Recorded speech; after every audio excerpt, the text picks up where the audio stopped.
नमस्कार। शोमरतुड़ी एनालिसिस में आपका स्वागत है।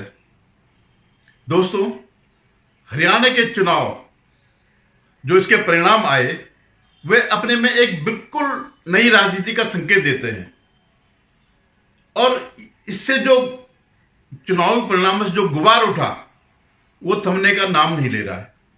वो जो धूल उठी वो बैठ नहीं रही है। जिस तरह उसका कांग्रेस का गुब्बारा फूटा उससे वो सदमे में है कि किसको इसको दोषी ठहराए। ईवीएम को दोषी ठहराए, हुड्डा को दोषी ठहराए, आम आदमी पार्टी को दोषी ठहराए, या जो वहां का जाट समुदाय है उनको दोषी ठहराए, या किसको दोषी ठहराए। आपस में इनका वो सब चल रहा है कि राहुल गांधी के अलावा किसी न किसी एक को स्केप गोट बनाया जाए, एक बलि का बकरा बनाया जाए। उस पर ही सारा मंथन चल रहा है। क्या है कि ये जो अहंकारी, अभद्र, झूठे और विदेशों के इशारे पर चलने वाला काम करने वाला राहुल गांधी कि हरियाणा में जो करारी हार हुई तो जो गटर मीडिया ने उसकी जो छवि बनाई थी, जो गुब्बारा फुला रखा था, बहुत बड़ा उसे फुला रखा था, वह इन परिणामों में एकदम पे फूट गया। और वह जैसे गुब्बारा फूटा वैसे जो इंडिया अलायंस के जो बाकी लोग हैं, जो बाकी नेता हैं, उनके मन में 2-3 वर्षों से एक गुबार जमा हुआ था इसके प्रति, इसके एरोगेंसी के प्रति, इसके व्यवहार के प्रति, इसके अहंकार के प्रति। वो फूट पड़ा, वो उभर गया, वो फूट पड़ा और सबके सब उसमें पिल पड़े। आज की स्थिति में कांग्रेस के लिए बड़ा मुश्किल हो रहा है, अंदर से भी, पार्टी के अंदर से भी और पार्टी के बाहर से, अलायंस के पार्टनर से भी राहुल गांधी का बचाव करना। इससे पहले मैं इस विषय पर आऊं और इस पर विश्लेषण करूं, आप लोगों से मेरा निवेदन है कि आप मेरे इस चैनल को सब्सक्राइब करिएगा, शेयर कीजिएगा और अपने कमेंट जरूर दीजिएगा। विशेषकर वे लोग, उनसे मेरा निवेदन है जो इस बात से दुखी है कि 2024 के लोकसभा चुनाव में मोदी जी को जो अपमान का सामना करना पड़ा, झेलना पड़ा, सामना देखना पड़ा, जो 240 सीटें गिर करके आई हैं, जो उनको दुख हुआ, इतना सब कुछ करने के बावजूद देश के लिए भी और हिंदुओं के लिए भी, पूरे समाज के लिए भी, देश के लिए भी, उसके हमसे मेरा निवेदन, आप मेरे इस चैनल को देखेगा और शेयर करेगा। शेयर न भी करें आप तो कमेंट जरूर करेगा। अब मैं आपसे एक आपको वीडियो दिखाता हूं। उससे पहले मैं जो विपक्ष के लोगों के जो वीडियो है और वो इनके एक एक करके जो बयान है वो मैं सब आपको दिखाता हूं। लेकिन उससे पहले मैं एक मूल बात आपको बताता हूं। आपको याद होगा जब ये राहुल गांधी की यात्राएं चल रही थी दक्षिण से उत्तर, पूर्व से पश्चिम की ओर, और उसमें चुनाव नजदीक थे, 4-5 राज्यों के चुनाव नजदीक थे, और जो ताजा इंडिया अलायंस बना था, एक गठबंधन बना था विपक्ष का, उसकी महत्वपूर्ण बैठकें हो रही थी। किस बात के लिए? सीट शेयरिंग के लिए। लेकिन कांग्रेस को लग रहा था कि हम जो है राहुल गांधी पूरा अश्वमेध यज्ञ कर रहा है, पूरा हिंदुस्तान को जीतने निकला हुआ है, इसलिए इनसे क्या बात करनी। और आपने देखा भी होगा एक जगह कमलनाथ ने कहा था कि इसको क्या नाम इसका, अखिलेश को, अरे कौन अखिलेश। इस ढंग से पूरी पार्टी में एक अहंकार हो गया था कि अब ये इंडी गठबंधन हमारे किसी काम का नहीं। अब राहुल गांधी का कद बहुत बड़ा बन गया है, अब वो राष्ट्रीय कद का हो गया और मोदी जी को टक्कर देने वाला हो गया। और आप ये देखिए, जब चुनावी परिणाम आए तो कांग्रेस की केवल 99 सीट आई, लेकिन उसके बाद देखिएगा आप कैसा उसका व्यवहार बदल गया था। राहुल गांधी का कितनी अपमानजनक बातें कर रहा था, किस तरह से जो फैजाबाद का एमपी अवधेश जो समाजवादी पार्टी का था उसको अपने बगल में बिठा करके हिंदुओं को अपमानित कर रहा था। देखिए, हमने अयोध्या से जो सांसद जीता है वो, उसमें हमने बीजेपी को हरा दिया।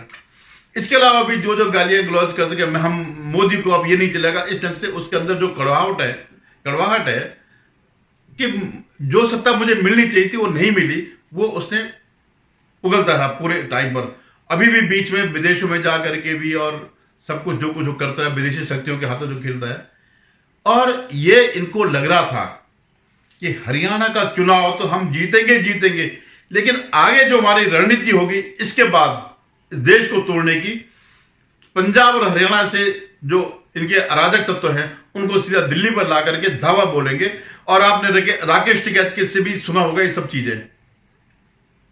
तो ये सारी प्लानिंग एक नंबर ध्वस्त हो गई। और जो इनको पैसे देने वाले थे वो अब उनसे हिसाब मांग रहे हैं कि भाई तुमने पैसे तो इतने खा लिए, जितने विदेशी थे जिन्होंने फंड सरेआम कहा था कि हम इतना फंड देंगे मोदी की सरकार को हटाने के लिए। अब वो इनसे हिसाब मांग रहे हैं कि हिसाब दो, ये पैसा कहां गया जो तुमने हमसे मांगा था कि हम मोदी को हटा देंगे, वो पैसा कहां है। तो अभी मैं आपको एक वीडियो दिखाता हूं शिवसेना का। जम्मू कश्मीर में हम इसलिए जीते कि वहां इंडिया गठबंधन चुनाव लड़ रहा था उमर अब्दुल्ला जी के या डॉक्टर फारूक अब्दुल्ला जी के नेतृत्व में इंडिया आघाड़ी का जो है वहां कांग्रेस उनके साथ और भी हो गया। हरियाणा में इंडिया गठबंधन नहीं बन पाया। हरियाणा में इंडिया गठबंधन नहीं बन पाया क्योंकि वहां कांग्रेस को लगता था कि बस हम अपने ताकत पर अपने बलबूते पर जीतेंगे तो सत्ता में और कोई भागीदार नहीं चाहिए। तो हमारे जो मित्र है हुड्डा जी या कांग्रेस के नेता है उनको लगा कि हम ही जीतेंगे। अगर समाजवादी पार्टी है अखिलेश जी की, आप है केजरीवाल साहब के नेतृत्व में, हमारे जैसे छोटे छोटे दल है, हमारे खाते में 1-2 सीटें आ जाती तो जरूर ये जो चित्र है, ये निर्णय है जो जनता ने दिया उसमें जरूर बदलाव होता। मैं ये मानता हूं कि भारतीय जनता पार्टी ने जो चुनाव लड़ा है वो बहुत ही बेहतरीन तरीके से लड़ा है। हारी हुई बाजी बीजेपी ने जीत ली, ये मान्य करना पड़ेगा। और कांग्रेस तो जीत रही थी, ऐसी कोई व्यक्ति नहीं मुझे मिली देश में कि जो बोल रही थी, या पत्रकार हो या सर्वे की तो बात नहीं करूंगा कि बीजेपी आ रही है, लेकिन बीजेपी आ गई। उनकी एक यंत्रणा है, उनका एक सिस्टम है, उनका एक मैनेजमेंट है, उनको मानना पड़ेगा। अभी आपने संजय राउत का बयान सुना होगा। क्या कह रहा था संजय राउत कि हम इंडिया गठबंधन जीत जाता, इंडिया अलायंस जीत जाता हरियाणा के चुनाव अगर ये पूरे गठबंधन को साथ लेके चलते। पूरे गठबंधन में कौन है? आम आदमी पार्टी। तो आम आदमी पार्टी का क्या इसमें अलग रह करके भी कितना मिला? 1.8% मिला। देखिए संजय राउत क्या कह रहा है। बुधवार को हरियाणा विधानसभा चुनाव में अपने गठबंधन सहयोगी कांग्रेस के खराब प्रदर्शन पर कटाक्ष किया। यूबीटी सेना नेता ने कहा कि कांग्रेस को लगता है कि वे सहयोगियों के समर्थन के बिना अपने दम पर जीत सकते हैं। राउत ने क्या कहा आगे? हरियाणा में भारत गठबंधन इसलिए नहीं जीत सका क्योंकि कांग्रेस को लगा कि वे अपने दम पर जीत जाएंगे और उन्हें सत्ता में किसी अन्य साथी की जरूरत नहीं होगी। कांग्रेस नेता हुड्डा जी को लगा कि हम जीत जाएंगे। अगर उन्होंने माने कांग्रेस ने समाजवादी पार्टी, आप या अन्य छोटे दलों के साथ सीटें साझा की होती तो नतीजे अलग होते। और ऊपर से क्या कहा, आप ये सोचने थोड़ा सा ध्यान दीजिएगा कि भाजपा ने जिस तरीके से चुनाव लड़ा वो बहुत अच्छा है। भाजपा ने हारी हुई लड़ाई जीती। हर कोई कह रहा था कि कांग्रेस जीत रही है, लेकिन वो हार गई। भाजपा जीती क्योंकि उसके पास लड़ने की क्षमता थी। लेकिन ये क्या कह रहे हैं कि साहब समाजवादी पार्टी और आम आदमी पार्टी, क्या इनका अस्तित्व है? अभी तक आम आदमी पार्टी दिल्ली और पंजाब को छोड़ करके और गुजरात में 5 सीट उनको मिली, बाकी पूरे देश में जमानत जब्त का रिकॉर्ड है। हरियाणा में इस समय जो है लगभग सभी सीटों पर जमानत जब्त हुई। तो क्या ये जो उनको वोट देते हैं, अगर हमारा गठबंधन होता तो क्या वो वोट ट्रांसफर हो जाते हैं? दिल्ली में हुए थे, अभी तो दिल्ली के चुनाव हुए थे लोकसभा के, जहां इन्होंने गठबंधन किया था, तो वहां तो नहीं ट्रांसफर हुए। जिस दिल्ली पर ये 15 साल से इनका राज चल रहा, तो यहां कैसे हो जाता? जो क्यों संजय राउत इस बात को कह रहा है? क्योंकि महाराष्ट्र में स्थिति यह है कि कांग्रेस दबाव दिखा रही है, दबाव डाल रही है इन लोगों पर, कांग्रेस पर। कांग्रेस जो है कह रही कि क्योंकि लोकसभा में उनके सबसे ज्यादा सांसद आए, तो ये चाहते हैं कि हमें सबसे बड़ा शेयर मिले, हमारा ही मुख्यमंत्री बने। और उस बेचारे ने तो अपना धर्म इस बात पे खो दिया। उद्धव ठाकरे ने अपना जो हिंदुत्व त्यागा, सिर्फ मुख्यमंत्री पद के लिए तो त्यागा, और तो कोई कारण नहीं था। और फिर आगे देखिए, आज उन्होंने पोस्टर भी लगा दिए मुख्यमंत्री के कि उद्धव ठाकरे के नेतृत्व में मुख्यमंत्री चुनाव लड़ा जाएगा या हमारे मुख्यमंत्री उद्धव ठाकरे होंगे, जबकि शरद पवार और ये सब लगातार मना कर रहे हैं। तो ये अवसर इनको मिल गया अब राहुल गांधी को दबोचने का। लेकिन जो लोकसभा चुनाव के जो रिजल्ट आए उसका फिर अहंकार बढ़ गया राहुल गांधी का, वो फिर उसी आदत पर आ गया और फिर वो इन लोगों से इसी ढंग का व्यवहार करने लग गया। तो अब इनको भी पता चल गया यार ये आदमी तो जो है, तो ये बड़े अहंकार में, तो यह खुशी केवल बीजेपी को नहीं हुई, गठबंधन वालों को ज्यादा खुशी हुई इनके हरियाणा में हारने से। अब ये इसकी गला पकड़ रहे हैं कि चल बैठ, यहां पर अगर वार्ता करनी है तो करो, गठबंधन करना करो। अभी ये जो क्या नाम इसका ये अखिलेश ने भी यही किया। ये बताइए, अच्छा बताइए, जो बाकी 4 सीटें बची उनमें तो ले लेंगे ना चारों सर। कोई अब ये जो प्रभारी ने जो बात कही है उस बात पे पूरी की नहीं, पूरी जैसे 6 सीटें नहीं तो वो हो सकता दोबारा कुछ। अब जो चीजें राष्ट्रीय नेतृत्व निर्णय लेगा उसको तय करके आप उसको मानेंगे अपनी तरफ से? कोई प्रस्ताव राष्ट्रीय नेतृत्व ही तय करेगा। आगे जो गठबंधन क्या बना रहेगा क्या? निश्चित तौर से बना हुआ है, बना रहेगा। वजह क्या है सर, ये बताइए अब एकदम क्या कोई चर्चा ही नहीं हुई थी इस सीट अब इसमें कोई चर्चा नहीं आई है। अभी सामने जब राष्ट्रीय नेतृत्व तय नहीं, करेगा इतने दिन से चल रहा था, आपने 5 सीटों उन्होंने कोई चर्चा नहीं की अखिलेश ने किसी तरह से। अभी राष्ट्रीय नेतृत्व निर्णय इस पर लेगा। एक उद्धव गुड़की जो है राज्यसभा सांसद है, प्रियंका चतुर्वेदी, पहले कांग्रेस में थी। तो कांग्रेस में तो जैसे महिलाओं के साथ व्यवहार होता है तो इसलिए वो वहां से चले गई छोड़ करके, जैसे और भी महिलाओं के साथ हुआ तो सब छोड़ करके चले जाते हैं जो जिनको अपनी इज्जत वो है। तो उन्होंने क्या कहा, the India alliance fought very well in the J&K assembly elections and they are all set to form the government. उन्होंने कहा कि भाई अब देखो क्या कह रहे हो कि जम्मू कश्मीर में तो बहुत अच्छा हुआ, इंडिया अलायंस ने जो है बड़ा अच्छा किया क्योंकि वहां पर दोनों का तालमेल था।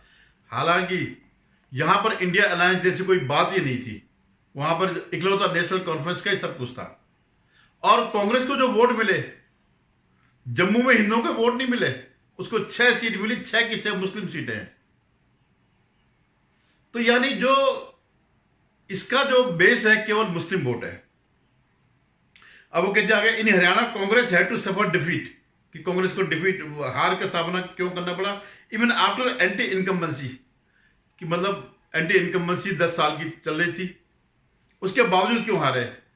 The BJP form the government in Haryana, I congratulate them. Congress should introspect on the reasons for its defeat. Congress को मंथन करना चाहिए कि हम 10 साल का जो उनकी एंटी इनकम्बेंसी थी उसके बावजूद जो है बीजेपी तीसरी बार उसने जो है सरकार बनाई, तो उनको अपना इंट्रोस्पेक्शन करना चाहिए, आत्ममंथन करना चाहिए हम क्यों हारे। देखिए तो कुल मिलाकर के था कि कांग्रेस को हिंट वही दे रहे हैं कि जो तुम यहां वो कर रहे थे, जो तुमने इन लोगों को साथ नहीं लिया, समाजवादी पार्टी को या उसको आम आदमी पार्टी को, इस वजह से तुम हारे। एक और गठबंधन के साथी की बात करता हूं, वेस्ट बंगाल में तृणमूल कांग्रेस, हालांकि दोनों गठबंधन के साथी हैं लेकिन तालमेल जैसी कोई बात नहीं है। ममता बनर्जी बहुत खार खाती है राहुल गांधी से, वो कभी इसका नेतृत्व स्वीकार नहीं करना चाहती और करना भी नहीं चाहिए। मतलब ममता बनर्जी चाहे कितनी उसके बुरे कर्म हो, जनता के प्रति जो भी उसका वो है, लेकिन एटलीस्ट उसके सामने ये कुछ भी नहीं है राहुल गांधी। तो उनका भी एक एमपी है साकेत गोखले, उनका एमपी है, राज्यसभा सांसद है।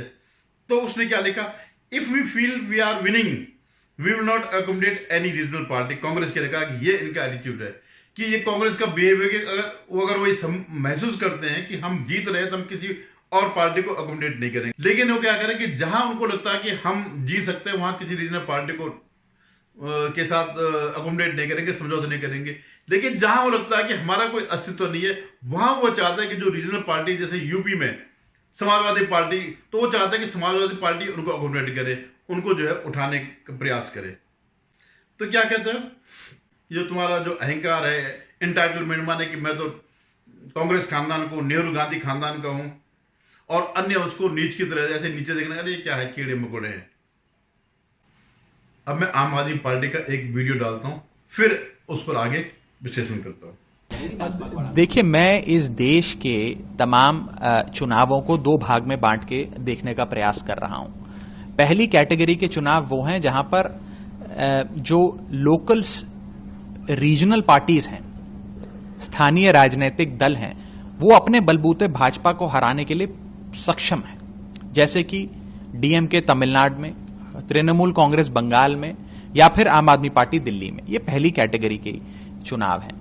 एक दूसरी कैटेगरी के चुनाव हैं जहां पर कांग्रेस पार्टी सीधी टक्कर में भाजपा के सामने कमजोर पड़ जाती है और भाजपा को नहीं हरा पाती। इस दूसरी कैटेगरी में कांग्रेस पार्टी को अगर इंडिया गठबंधन के घटक दलों का साथ मिलता है तो वो आसानी से भाजपा को हरा सकती है, लेकिन अगर अकेले चलेगी, एकला चलो यात्रा निकालेगी, तो शायद भाजपा को ना हरा पाए, जैसा कि हमने देखा अभी राजस्थान, मध्य प्रदेश, छत्तीसगढ़ के चुनाव में। तो मोटे मोटे तौर पे इन दो कैटेगरीज में मैं देश के चुनावों को बांट कर देखने का प्रयास कर रहा हूं। आम आदमी पार्टी की दिल्ली इकाई का चुनाव या दिल्ली चुनाव पहली कैटेगरी में आता है, जहां आम आदमी पार्टी पूरी तरीके से अपने बलबूते भाजपा को हराने के लिए सक्षम भी है, हराती आई भी है, लगातार हराती आई है।